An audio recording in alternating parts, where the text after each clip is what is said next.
मैं आपको रोचक बात बताता हूं। इसमें दो पक्ष हो गए।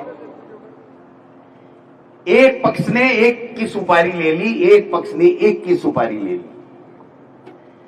आरएसएस ने भर्ती नहीं रद्द होने की सुपारी राजस्थान में ले ली और किरोड़ी मीणा जी के ग्रुप ने इस एसआई भर्ती को निरस्त कराने की सुपारी ले ली।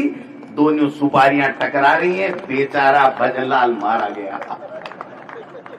बेचारा भजनलाल बीच में टकटकी लगा के देख रहा है कि मैं क्या फैसला करूं। दिल्ली से पर्ची आ नहीं रही है और जब तक दिल्ली से पर्ची नहीं आएगी मुख्यमंत्री भजनलाल इसका फैसला नहीं कर सकता। मैं आपको कहते जा रहा हूं। हाई कोर्ट के जज ने कहा कि जब आप एजी साहब आपने रिपोर्ट दे दी, जब एसआईटी ने रिपोर्ट दे दी, एसओजी ने रिपोर्ट दे दी, कमेटी ने मंत्रिमंडल की ने रिपोर्ट दे दी, तो आप ये क्यों कह रहे हो? भाई आपके तो खुद के हस्ताक्षर हैं उस कमेटी में कि परीक्षा निरस्त होनी चाहिए। तो यहां का इस सरकार का एजी जो सबसे बड़ा पैरोकार होता है पूरे प्रदेश में, अटॉर्नी जनरल, वो ये कह रहा है साहब हमने तो रिपोर्ट दे दी लेकिन हमारा मुख्यमंत्री हमारी रिपोर्ट को नहीं मानता। तो उन्होंने कहा बड़ी जोरदार बात है, आपका मुख्यमंत्री आपकी बात क्यों नहीं मानता? तो वो धीरे से कान में बोला साहब दिल्ली से पर्ची नहीं आई, दिल्ली से पर्ची नहीं आई।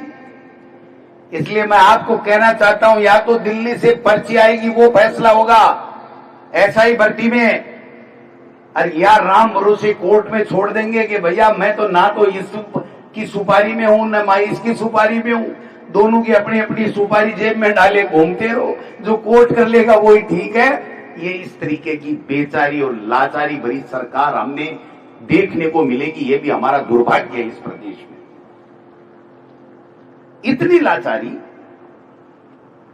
कह रहे मंत्रिमंडल की कमेटी की मीटिंग बुलाई, मंत्री नहीं आए। ये संवैधानिक शपथ का उल्लंघन है। अगर मंत्री हॉस्पिटल में भी एडमिट हो गया तो वहां पर जाकर के कमेटी उसकी राय लेकर के उसके हस्ताक्षर करा करके निर्णय करेगी, लेकिन यहां तो उल्टा हो रहा है।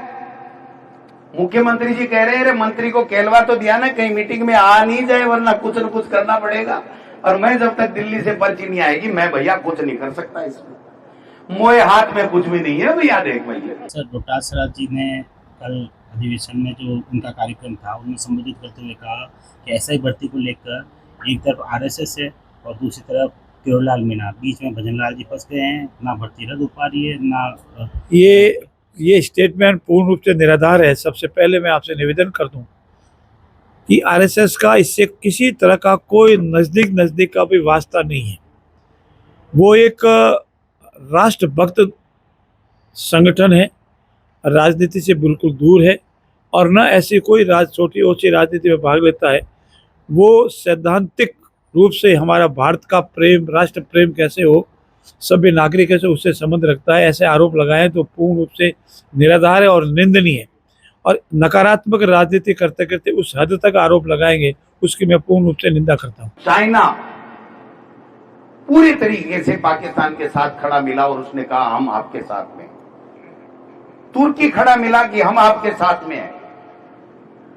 अमेरिका ने दोनों को एक पलड़े में रख दिया। ए चोखा ए भला, ए चोखा ए भला, ये कोई बात होती है? रूस ने क्यों नहीं बोला? विश्व के किसी देश ने यह नहीं कहा कि पाकिस्तान ने आतंकवाद को पनाह दी है इसलिए इसको सजा मिलनी चाहिए।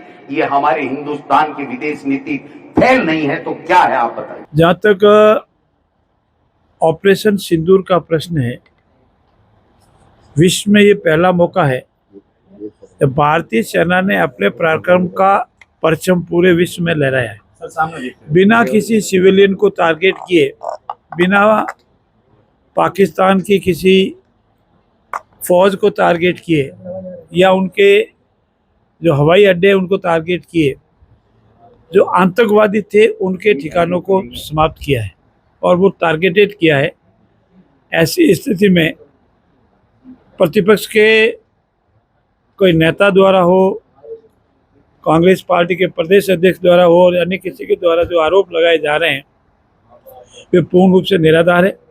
कांग्रेस ने हमेशा नकारात्मक राजनीति की है, पॉजिटिव राजनीति कभी नहीं की। मेरा उनसे निवेदन है